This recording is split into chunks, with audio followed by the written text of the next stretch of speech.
ಈ ವಿಗ್ರಹ ಯಾರ್ದು ಗೊತ್ತಾ? ವೇದವತಿ ಅವ್ರದ್ದು. ವೇದವತಿ ಬಗ್ಗೆ ನೀನು ಗೊತ್ತಾ? ಗೊತ್ತು. ನಾವು ವೇದವತಿ ಸೋದರ ಸೊಸೆಂದಿರು.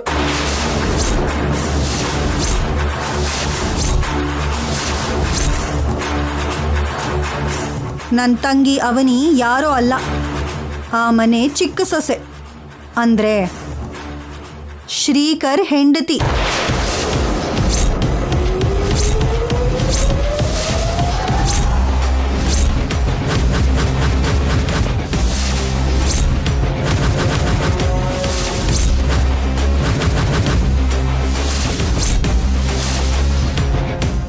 ಏನು? ಅವನಿ ಶ್ರೀಕರ್ ಪ್ರೀತಿಸಿ ಮದುವೆ ಮಾಡ್ಕೊಂಡ್ರು. ಒಬ್ರಂದ್ರೆ ಒಬ್ರಿಗೆ ಪ್ರಾಣ. ಇಬ್ಬರನ್ನೂ ಯಾರೂ ಬೇರೆ ಮಾಡೋಕ್ಕಾಗಲ್ಲ. ಈ ವಿಷಯನ ಅವನಿಗೆ ನಿನ್ನ ಹತ್ರ ಹೇಳೋಕ್ಕಾಗಲಿಲ್ಲ. ಇನ್ನು ನೀನು ಶ್ರೀಕರ್ ಮೇಲಿನ ಆಸೆಗಳನ್ನು ಬಿಟ್ಬಿಡು. ಮತ್ತೊಂದು ವಿಷಯ, ಈ ವಿಗ್ರಹಕ್ಕೋಸ್ಕರ ಅವನಿ ತುಂಬ ಹುಡುಕಿದ್ಲು. ಇವತ್ತು ನಿಮ್ಮ ಮನೇಲಿದೆ ಅಂತ ತಿಳ್ಕೊಂಡ್ಲು. ಅದಕ್ಕೆ ವಿಗ್ರಹನ ತಗೊಂಡು ಹೋಗೋದಕ್ಕೆ ಬಂದಿದ್ದೀವಿ.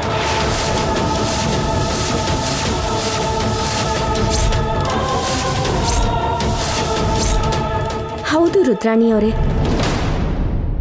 ನಮ್ಮ ಕುಲದೈವ ಆಗಿರೋ ಈ ಅಮ್ಮನವರು ಕೆಲವು ಪರಿಸ್ಥಿತಿಗಳ ಕಾರಣದಿಂದ ಹೊರಗಡೆ ಬಂತು. ಇದು ಹೊರಗಡೆ ಬಂದಿದ್ದಕ್ಕೆ ಎಷ್ಟೋ ಸಮಸ್ಯೆಗಳು ಶುರುವಾಯಿತು.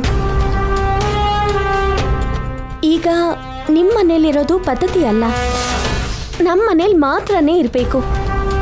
ನಮಗ್ ಕೊಟ್ಬಿಡಿ, ನಾವು ತಗೊಂಡು ಹೋಗ್ತೀವಿ. ಆಗಲ್ಲ.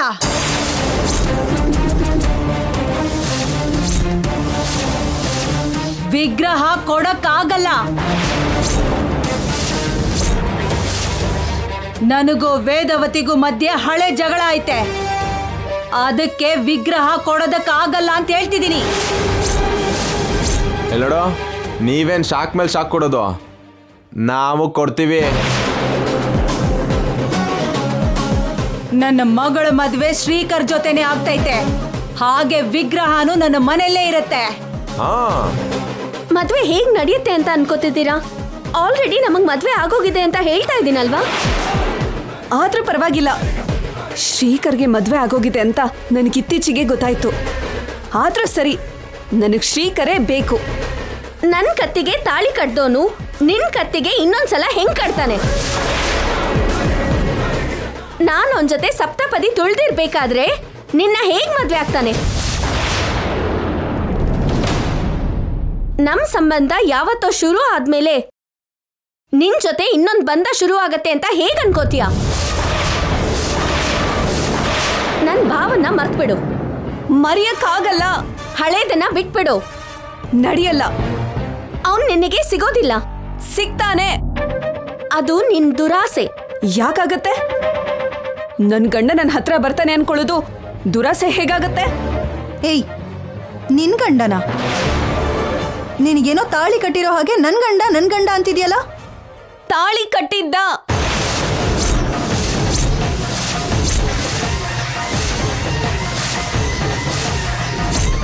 ಅವನಿಗಿಂತ ಮುಂಚೆ ಶ್ರೀಕರ್ ನನ್ ಕತ್ತಿಗೆ ತಾಳಿ ಕಟ್ಟಿದ್ದ. ಇವಾಗಲ್ಲ, 10 ವರ್ಷ ಇದ್ದಾಗ್ಲೇ ಕಟ್ಟಿದ್ದ. ಆ ದೇವಸ್ಥಾನದ ಮುಂದೆ ನೇತಾಡ್ತಿರೋ ತಾಳಿ ಯಾರ್ದು ಗೊತ್ತಾ? ನಂದೇ.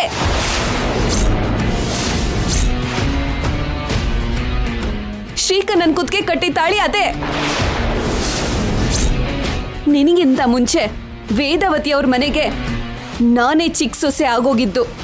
ಅರ್ಥ ಆಯ್ತಾ? ನಿನಗಿಷ್ಟ ಬಂದಿರೋ ಕತೆನ ಹೇಳಿದ್ರೆ ನಂಬ್ತೀವಿ ಅನ್ಕೊಂಡಿದ್ಯಾ? ಹಾಗಾದ್ರೆ ನಿನಗೆ ಅವತ್ತು ನಡೆದಿರೋ ಕತೆ ಹೇಳ್ತೀನಿ ಕೇಳು. ಒಂದಿನ ನಮ್ಮೂರಿನ ದೇವಸ್ಥಾನದಲ್ಲಿ ಸಾಮೂಹಿಕ ವಿವಾಹ ನಡಿಬೇಕಾದ್ರೆ ಅಲ್ಲಿಗೆ ವೇದವತಿ ಗಂಡನ್ನ ಚಿಕ್ಕ ಮಗನ ಕರ್ಕೊಂಡು ಮುಖ್ಯ ಅತಿಥಿಯಾಗಿ ಬಂದ್ಲು.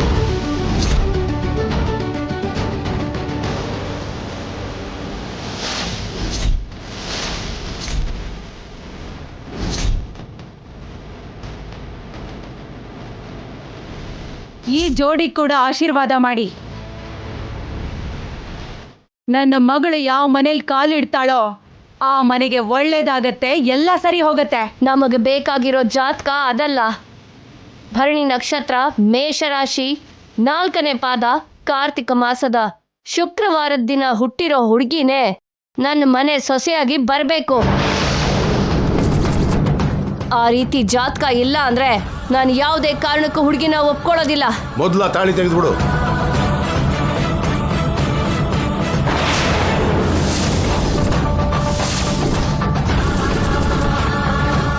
ಆ ರೀತಿಲಿ ಆವತ್ತು ನನ್ನ ಮಗಳ ಕತ್ತಲ್ಲಿದ್ದ ತಾಳಿ ದೂರ ಆಯ್ತು. ಆಗ್ಲೇ ನನ್ನ ಮಗಳು ಶ್ರೀಕರ್ಗೆ ಹೆಂಡತಿ ಆದ್ಲು. ಇದೇನು ಕಲ್ಪಿಸ್ಕೊಂಡ್ ಪಾತ್ರಗಳ ಜೊತೆ ಮಾಡಿರೋ ಕತೆ ಅಲ್ಲ, ಆಗ ನಿಜವಾಗಿ ನಡೆದಿರೋ ಕತೆ. ಊರವರೆಲ್ಲ ಸಾಕ್ಷಿ ಹೇಳ್ತಾರೆ, ಬೇಕಾದ್ರೆ ಹೋಗಿ ಕೇಳ್ಕೊಳ್ಳಿ. ಇದೆಲ್ಲ ನಿಜ ಅಂತ ನಂಬೋದಕ್ಕೆ ಆಗ್ತಿಲ್ಲ. ಅದಕ್ಕೆ ಅಲ್ವಾ ಹೊರಗಡೆ ಹೋಗಿ ತಿಳ್ಕೊ ಅಂತಿದ್ದೀನಿ. ಯಾವಾಗ್ಲೂ ಚಿಕ್ಕ ವಯಸ್ಸಲ್ಲಿ ಗೊತ್ತೋ ಗೊತ್ತಿಲ್ದಿರೋ ವಯಸ್ಸಲ್ಲಿ ನಡೆದಿರೋದನ್ನ ಇಟ್ಕೊಂಡು ಈಗ ನನ್ನ ಭಾವನ ಬೇಡ್ಕೊಂತಿದ್ಯಾ? ಅದು ಕರೆಕ್ಟ್ ಅಲ್ಲ ಅಲ್ವಾ ಲೇಖ್ಯ? ನಿನ್ ಜೀವನದೊಳಗಡೆ ನಿನ್ನೆ ಮೊನ್ನೆ ಬಂದಿರ್ಬೋದು, ಆದ್ರೆ ನನ್ನ ಜೀವನದೊಳಗಡೆ 15 ವರ್ಷಗಳ ಹಿಂದೆನೆ ಬಂದಿದ್ದ. ಒಂದಲ್ಲ ಎರಡಲ್ಲ, 15 ವರ್ಷಗಳ ನಿರೀಕ್ಷಣೆ ನಂದು. ನನ್ನ ಪ್ರೀತಿ ದೊಡ್ಡ, ನಿನ್ ಪ್ರೀತಿ ದೊಡ್ಡ? ನನ್ನ ಸಂಬಂಧ ದೊಡ್ಡ, ನಿನ್ ಸಂಬಂಧ ದೊಡ್ಡ? ನನ್ನ ಹೆಂಡತಿ ಅಂತಾರ, ನಿನ್ನ ಹೆಂಡತಿ ಅಂತಾರ? ನಮಗ್ ನಡೆದಿದ್ದನ್ನ ಮದ್ವೆ ಅಂತಾರ, ಇಲ್ಲ ನಿಮಗ್ ನಡೆದಿದ್ದನ್ನ ಮದ್ವೆ ಅಂತಾರ? ಹಾಗಿದ್ದಾಗ ಶ್ರೀಕರ್ನ ನಾನು ಹೇಗ್ ಬಿಡ್ತೀನಿ? ನಾನು ಹೇಗಾದ್ರೂ ಶ್ರೀಕರ್ನ ಪಡ್ಕೋತೀನಿ. ಇದು ನನ್ನ ಶಪಥ. ಶ್ರೀಕರ್ನ ನನ್ನ ತಂಗಿಗೆ ಬಿಟ್ರೆ ಮತ್ತೊಂದು ಹೆಣ್ಣಿಗೆ ಸಿಗೋದಿಕ್ ಬಿಡಲ್ಲ. ಅದು ಹೇಗೆ ದಕ್ಕೋಗ್ಬಿಡಲ್ವೋ ನಾನು ನೋಡ್ತೀನಿ. ಅಷ್ಟಕ್ಕೂ ನೀನೊಬ್ಳು ತಾಯಿಯಾಗಿ ಹೇಗೆ ಸಮರ್ಸ್ತಿದೀಯಾ ಇವಳನ್ನ? ಸಮರ್ಥಿಸೋದೇ ಅಲ್ಲ, ನನ್ನ ಮಗಳ ಮದುವೆನ ಶ್ರೀಕರ್ ಜೊತೆ ಮಾಡೋದಕ್ಕೋಸ್ಕರ ಪ್ರಾಣ ತೆಗಿಯೋಕ್ಕಾದ್ರೂ ಪ್ರಾಣ ಕೊಡಕ್ಕಾದ್ರೂ ನಾನು ಸಿದ್ಧ. ನಾನು ಅಷ್ಟೇ ರುದ್ರಾಣಿ, ನನ್ನ ತಂಗಿಗೋಸ್ಕರ ನಾನು ಕೂಡ ಯಾವುದಕ್ಕೆ ಆದ್ರೂ ರೆಡಿ. ಹಂಗಾದ್ರೆ ನಿನ್ನ ಶಕ್ತಿ ಏನು, ನನ್ನ ಪ್ರತಾಪ ಏನೋ ನೋಡ್ಕೊಳ್ಳೋಣ. ನಿನ್ನ ಧೈರ್ಯ ಎಷ್ಟು, ನನ್ನ ಧೈರ್ಯ ಎಷ್ಟು ನೋಡ್ಕೊಳ್ಳೋಣ. ನಾನ್ ಹೇಳಿದ ಜಾಗಕ್ಕೆ ನೀನ್ ಬರ್ತೀಯ, ನೀನ್ ಹೇಳಿದ ಜಾಗಕ್ಕೆ ನನ್ನನ್ನು ಬಾ ಅಂತೀಯ. ಒಂಟಿಯಾಗಿ ಬಾ ಅಂತೀಯ, ಜನರ ಜೊತೆ ಬಾ ಅಂತೀಯ, ಆಯ್ಕೆ ನಿಂದು. ಊರನ್ನ ನಿನ್ ಕೈಲಿ ಹಿಡ್ಕೊಂಡಿದ್ದಕ್ ಮಾತ್ರ ನೀನ್ ತುಂಬಾ ದೊಡ್ಡೋಳು ಅಂತ ಅನ್ಕೋತಿದ್ಯೇನೋ. ಅವರವರ ಬಲ ಅವ್ರಿಗಿರತ್ತೆ. ಅದಕ್ಕೆ ಅಂತಾನೆ ಸ್ಪರ್ಧೆ ಮಾಡೋಣ ಬಾ ಅಂತಿರೋದು. ರುದ್ರಾಣಿಯವರೇ, ನಾವು ವಿಗ್ರಹ ತಗೊಂಡು ಹೋಗ್ಲಿಲ್ಲ ಅಂದ್ರೆ ನಮ್ಮತ್ತೆ ಸತ್ತೋಗ್ತಾರೆ. ವಿಗ್ರಹನ ದಯವಿಟ್ಟು ಕೊಟ್ಬಿಡಿ. ಆಗಲ್ಲ ಅಂತ ಹೇಳ್ತಿದ್ದೀನಿ ತಾನೆ. ಅಷ್ಟಕ್ಕೂ ಇವ್ರನ್ನ ಬೇಡ್ಕೊಳ್ಳೋ ಅಗತ್ಯ ಇಲ್ಲ. ನಾವು ಒಳ್ಳೆ ರೀತಿಯಲ್ಲಿ ಹೇಳಿದ್ರೆ ಇವರು ಅದನ್ನ ಹೇಳಿತನ ಅನ್ಕೋತಿದ್ದಾರೆ.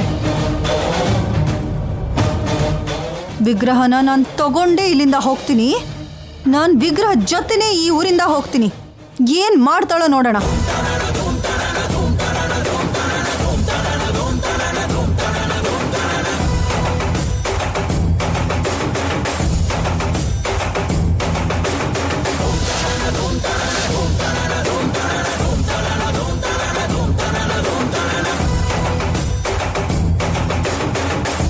ನಡಿ ಅವನಿ.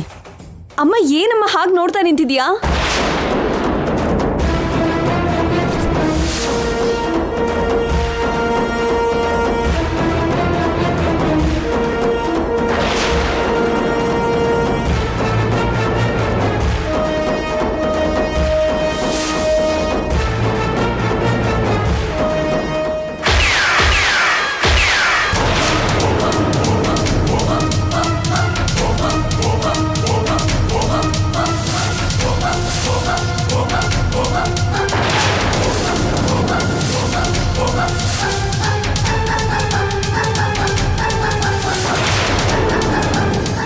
ಇದನ್ನ ತಗೊಂಡು ನಮ್ಮೂರಿನ ಗಡಿ ದಾಟೋದಲ್ಲ, ಈ ಮನೆ ಹೊಸ್ಲು ಕೂಡ ದಾಟಕ್ಕಾಗಲ್ಲ. ನೀವ್ ಇನ್ನೊಂದು ಹೆಜ್ಜೆ ಮುಂದೆ ಇಟ್ರೆ ಈ ಬುಲೆಟ್ ನಿಮ್ ಎದೆ ಸೀಳತ್ತೆ.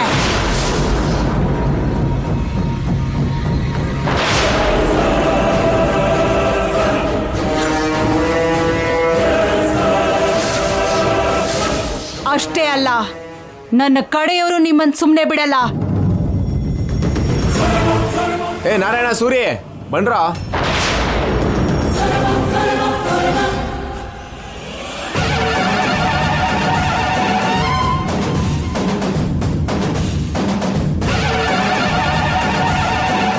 ನೋಡಿದ್ರ ಅವ್ರನ್ನ ಎಲ್ಲೋಡೋ, ಮೇಕೆ ತಲೆ ಕತ್ತರಿಸಷ್ಟು ಈಸಿಯಾಗಿ ಮನುಷ್ಯ ತಲೆನೂ ಕತ್ತರಿಸ್ತಾರೆ.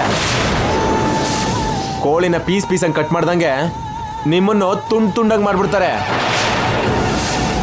ಹೊರಗಡೆ ಹೋಗೋ ಧೈರ್ಯ ಇದೆಯಾ? ಆ ಕಡೆ ಕತ್ತಿ, ಈ ಕಡೆ ಗನ್ನು, ಯಾವುದನ್ನು ಎದುರಿಸಕ್ಕಾಗತ್ತೆ ನಿಮ್ಮಲ್ಲಿ? ಸಿರಿಪುರಕ್ಕೆ ಕಾಲಿಟ್ಟು ರುದ್ರಾಣಿನ ಬೆದರಿಸಿ ಹೊರಟೋಗೋದು ಅಷ್ಟು ಸುಲಭ ಅನ್ಕೊಂಡ್ರ? ಮರ್ಯಾದೆಯಿಂದ ವಿಗ್ರಹನ ತಗೊಂಡ್ ಬಂದಲ್ಲಿಡಿ.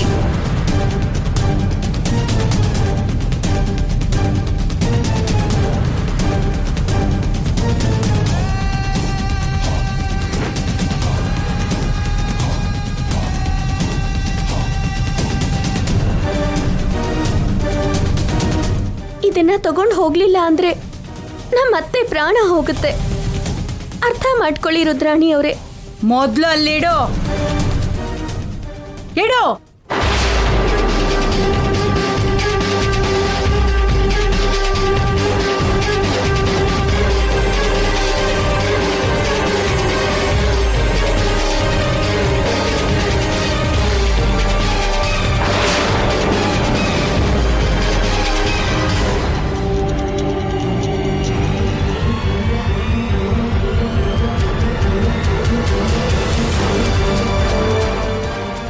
ನಡಿಯಕ್ಕ. ಅವನಿ, ನಿಮಗೆ ವಿಗ್ರಹ ಬೇಕು ಅಂದ್ರೆ ನಾನೊಂದು ಕೆಲಸ ಹೇಳ್ತೇನೆ, ಅದನ್ನ ನೀನ್ ಮಾಡ್ಬೇಕು. ಏನ್ ಮಾಡ್ಬೇಕು ಹೇಳಿ? ಅತ್ತೆ ಪ್ರಾಣಕ್ಕೋಸ್ಕರ ನಾನು ಏನ್ ಬೇಕಿದ್ರೂ ಮಾಡ್ತೀನಿ. ಶ್ರೀಕರ್ನ ಬಿಟ್ಬಿಡು.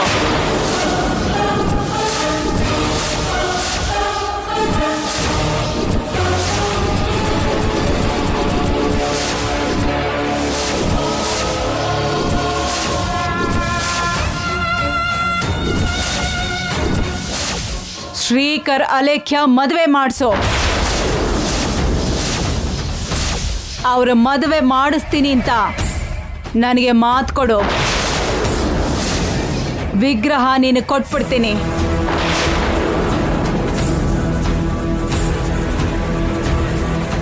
ಅತ್ತೆ ಮೇಲೆ ನಿನಗೆ ತುಂಬಾ ಪ್ರೀತಿ ಇರೋ ಆಗೈತೆ. ಅತ್ತೆನ ಗಂಡನ? ಅತ್ತೆ ಪ್ರಾಣನ ಗಂಡನ ಜೊತೆ ಸಂಸಾರನ? ಅವನಿ, ನಮ್ಮಮ್ಮ ಹೇಳಿದ್ದು ತುಂಬಾ ಒಳ್ಳೆ ಡೀಲ್. ನನ್ ಶ್ರೀಕರ್ನ ನನಗ್ ಬಿಟ್ಬಿಡು. ನಿನ್ ವಿಗ್ರಹನ ನೀನ್ ತಗೊಂಡೋಗು. ಇವತ್ತು ನಿನ್ ಬಲ ನೋಡಿ ನಾವು ಭಯ ಪಟ್ಟು ಹೋಗ್ತಿರ್ಬೋದೇನೋ, ಆದ್ರೆ ನೀವು ಕೇಳ್ಕೊಂಡಾಗ ಮಾತ್ರ ನಡೆಯೋದಿಲ್ಲ. ಶ್ರೀಕರ್ ಯಾವತ್ತಿಗೂ ನನ್ನ ತಂಗಿ ಗಂಡನೇ. ರುದ್ರಾಣಿ ಅಲೇಖ್ಯ ಅಂತ ಎಷ್ಟು ಜನ ಎಷ್ಟೇ ಕುತಂತ್ರ ಮಾಡಿದ್ರು ಇವರಿಬ್ಬರನ್ನು ಬೇರೆ ಮಾಡೋಕ್ಕಾಗಲ್ಲ. ಇವತ್ತು ಗನ್ನು ಕತ್ತಿ ನಮ್ಮನ್ನ ತಡಿಬೋದೇನೋ, ಆದ್ರೆ ನಮ್ಮ ಪರವಾಗಿ ನ್ಯಾಯ ಇದ್ದಾಗ ನಮ್ಗೆ ಖಂಡಿತವಾಗ್ಲೂ ಒಳ್ಳೇದೇ ಆಗತ್ತೆ. ನಡಿ ಅವನಿ.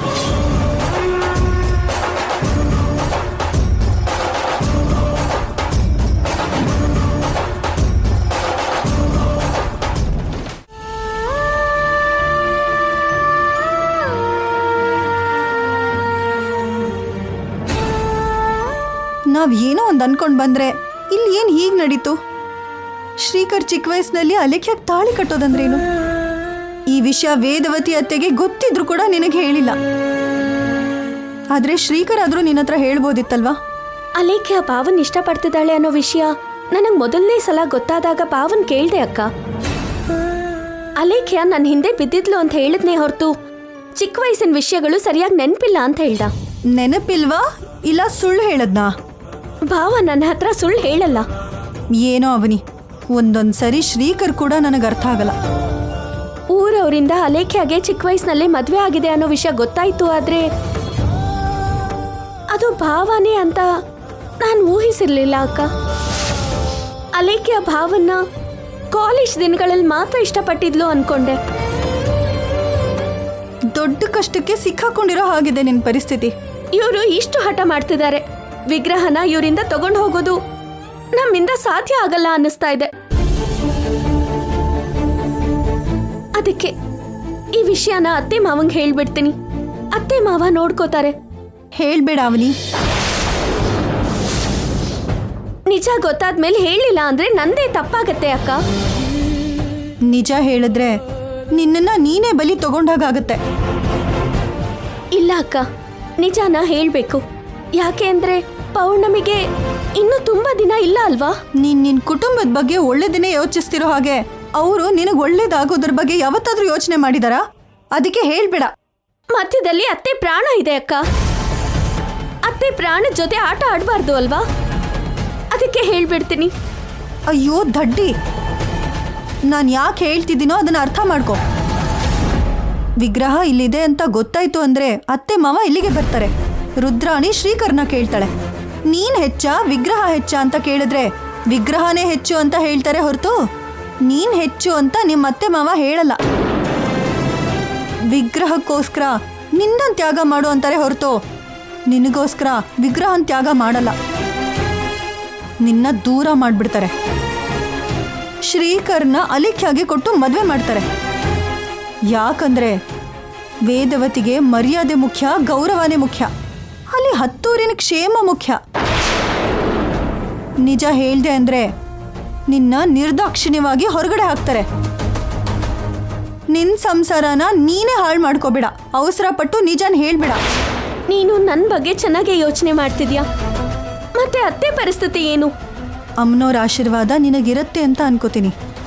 ಪೌರ್ಣಮಿ ದಿನ ಏನ್ ನಡಿಬೇಕೋ ಅದೇ ನಡೆಯುತ್ತೆ. ಅಷ್ಟ್ರಲ್ಲಿ ನಾವು ಮತ್ತೆ ಬರೋಣ, ಮತ್ತೆ ಪ್ರಯತ್ನ ಮಾಡೋಣ. ರುದ್ರಾಣಿನ ಇನ್ಯಾವ ರೀತಿಯಲ್ಲಿ ಬೆದರಿಸೋದಕ್ಕಾಗತ್ತೋ ನೋಡೋಣ. ನೀನ್ ಮಾತ್ರ ಅವಸರ ಪಟ್ಟು ನಿಜಾನ್ ಹೇಳ್ಬೇಡ. ಅದ್ ಹಾಗಲ್ಲ ಅಕ್ಕ. ಅತ್ತೆ ಗೊತ್ತಾದ್ರೆ ತನಗಿರೋ ಹೆಸರಿಂದ ರುದ್ರಾಣಿನ ಎದುರಿಸೋದಕ್ಕಾಗತ್ತೆ, ವಿಗ್ರಹನ ಪಡ್ಕೊಳಕ್ಕಾಗತ್ತೆ. ಅಷ್ಟಕ್ಕೂ ಇಷ್ಟೆಲ್ಲ ಹೇಳದ್ಮೇಲೆ ಕೂಡ ನೀನ್ ಮತ್ತೆ ಅದನ್ನೇ ಹೇಳ್ತಿದ್ಯಲ್ಲ. ನನ್ನ ಮಾತನ್ನ ಲೆಕ್ಕಿಸ್ದೆ ನೀನ್ ಯಾವುದೇ ನಿರ್ಧಾರ ತಗೊಂಡ್ರು ಶ್ರೀಕರ್ನ ನೀನು ಕಳ್ಕೊಂಡ ಹಾಗೆ. ಅತಿ ಒಳ್ಳೆತನಕ್ಕೆ ಬಿದ್ದು ನಿನ್ ಸಂಸಾರನ ನೀನೇ ಹಾಳು ಮಾಡ್ಕೋಬೇಡ. ನಡಿ ಹೋಗೋಣ, ನಡಿ.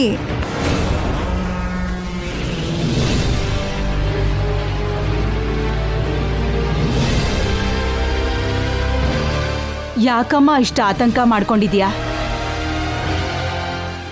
ನಾನೆಷ್ಟು ಹಠದಲ್ಲಿದ್ದೀನೋ ಅವನಿ ಕೂಡ ಅಷ್ಟೇ ಹಠದಲ್ಲಿದ್ದಾಳೆ. ಶ್ರೀಕರ್ನ ಬಿಟ್ಕೊಡ್ತಾಳೆ ಅಂತೀಯಾ? ಶ್ರೀಕರ್ ಜೊತೆ ನನ್ ಮದ್ವೆ ಆಗತ್ತಾ? ಅದು ನನಗೂ ಅದೇ ಅನುಮಾನ ಬರ್ತಿದೆ. ಅವನಿ ಅಂತೂ ಶ್ರೀಕರ್ನ ಬಿಡೋದಕ್ಕೆ ಸಿದ್ಧವಾಗಿಲ್ಲ ಅಂತ ಅನ್ಸ್ತಿದೆ. ಅವನಿ ಬಿಟ್ಟೋಗೋದಕ್ಕೆ ರೆಡಿಯಾಗಿದ್ರು ಅವ್ರ ಅಕ್ಕ ಒಪ್ಕೊಳ್ಳೋ ತರ ಇಲ್ಲ. ತಂಗಿಗಿಂತ ಅಕ್ಕನೇ ತುಂಬಾ ಡೇಂಜರ್ ಅನ್ಸುತ್ತೆ. ನೀನ್ ಬಾಯ್ ಮುಚ್ಚೋ. ಅಂದ್ರೆ ಪರಿಸ್ಥಿತಿ ನೋಡ್ ಹಂಗ ಅನ್ನಿಸ್ತು. ಇವತ್ತು ನಾವು ಭಯ ಪಡಿಸಿದಕ್ಕೆ ಬಾಲ ಮುದ್ರಕೊಂಡು ಹೊರಟೋದ್ರು. ನಾಳೆ ದಿನ ಯಾವ ರೀತಿಲಾದ್ರೂ ಬರ್ಬೋದು. ವೇದವತಿ ಅವ್ರನ್ನ ಕರ್ಕೊ ಬರ್ಬೋದು, ಇಲ್ಲ ಪೊಲೀಸ್ ಅವ್ರನ್ನೇ ಕರ್ಕೊ ಬರ್ಬೋದು, ಇಲ್ಲ ಅಂದ್ರೆ ಅವ್ರ ಜೊತೆ ಇರೋ ಜನಗಳನ್ನೂ ಕರ್ಕೊ ಬರ್ಬೋದಲ್ವಾ? ಅವ್ರಿಗೆ ಅಷ್ಟು ಧೈರ್ಯ ಇಲ್ಲ. ವೇದವತಿಗೆ ಜನರ ಮಧ್ಯೆ ಒಳ್ಳೆ ಫಾಲೋಯಿಂಗ್ ಇದೆ. ಅವ್ರ ಹಿಂದೆ ಎಷ್ಟು ಜನ ಬೇಕಾದ್ರೂ ಬರ್ತಾರೆ. ಚಿಕ್ಕಂದಿನಲ್ಲಿ ನಡೆದಿರೋ ಮದ್ವೆನ ತಡೆದಾಗೆ ಇವಾಗ ಕೂಡ ತಡೀತಾರೇನು? ವೇದವತಿಗೆ ಅವನಿ ಮುಖ್ಯನೋ ಅಮ್ಮನವ್ರ ಮುಖ್ಯನೋ ನೋಡೋಣ. ಖಂಡಿತವಾಗ್ಲೂ ಎಲ್ರೂ ರಾಯಬಾರಕ್ ಬರ್ತಾರೆ. ನೀನ್ ಏನಾದ್ರೂ ಮಾಡು, ಕೊನೆಗೆ ನನ್ ಮದ್ವೆ ಅಂತೂ ಶ್ರೀಕರ್ ಜೊತೆನೆ ಮಾಡು. ಶ್ರೀಕರ್ ನನಗ್ ಸಿಗ್ಲಿಲ್ಲ ಅಂದ್ರೆ ನಾನು ಬದುಕಲ್ಲ. ನಿನಗೆ ಅಂತ ಪರಿಸ್ಥಿತಿ ಬರೋಕ್ ಬಿಡಲ್ಲ. ಅವ್ರಿಗೆ ಬೇಕಾಗಿರೋದು ನಮ್ಮ ಹತ್ರ ಇರೋವರೆಗೂ ನಾವು ಅವ್ರನ್ನ ಆಡಿಸ್ಬೋದು. ನಾವು ಹೇಳ್ದಂಗೆ ಮಾಡ್ತಾರೆ. ಯಾಕೆಂದ್ರೆ ವೇದವತಿ ಘನತೆ, ಮರ್ಯಾದೆ, ಗೌರವ, ಕೀರ್ತಿ ಎಲ್ಲ ವಿಗ್ರಹ ಜೊತೆಯಾಗೆ ಐತೆ. ವಿಗ್ರಹ ಆ ಮನೆಯಲ್ಲಿ ಇಲ್ಲ ಅಂತ ಅವ್ರ ಊರ್ನವ್ರಿಗೆ ಗೊತ್ತಾದ್ರೆ ವೇದವತಿನ ಕೀಳಾಗಿ ನೋಡ್ತಾರೆ, ನಡು ರೋಡ್ನಲ್ಲಿ ನಿಲ್ಲಿಸ್ತಾರೆ. ನನಗೆ ನಂಬಿಕೆ ಐತೆ, ನೀನು ಕೂಡ ಅಷ್ಟೇ ನಂಬಿಕೆಯಿಂದ ಇರು. ನಾವು ಅನ್ಕೊಂಡಿದ್ದು ಅನ್ಕೊಂಡಂಗೆ ನಡೆಯೋವರೆಗೂ ವಿಗ್ರಹನ ಹುಷಾರಾಗಿ ಕಾಪಾಡ್ಕೋಬೇಕು. ವೇದವತಿನ ಹೆಂಗ್ ದಾರಿಗೆ ತರಬೇಕೋ ಅದು ನನಗೆ ಗೊತ್ತು. ವಿಗ್ರಹಕ್ಕೋಸ್ಕರ ಅವನಿ ಶ್ರೀಕರ್ನ ಬೇರೆ ಮಾಡಿ ನಿಮ್ಮ ಮದುವೆ ಮಾಡ್ತಾಳೆ. ನಾನ್ ಮಾಡಿಸ್ತೀನಿ. ಅಕ್ಕ ಮಾತು ಕೊಟ್ಲು ಅಂದ್ರೆ ಆದಂಗೆನೆ. ನೀನ್ ಚಿಂತೆ ಮಾಡೋ ಅಗತ್ಯನೇ ಇಲ್ಲ.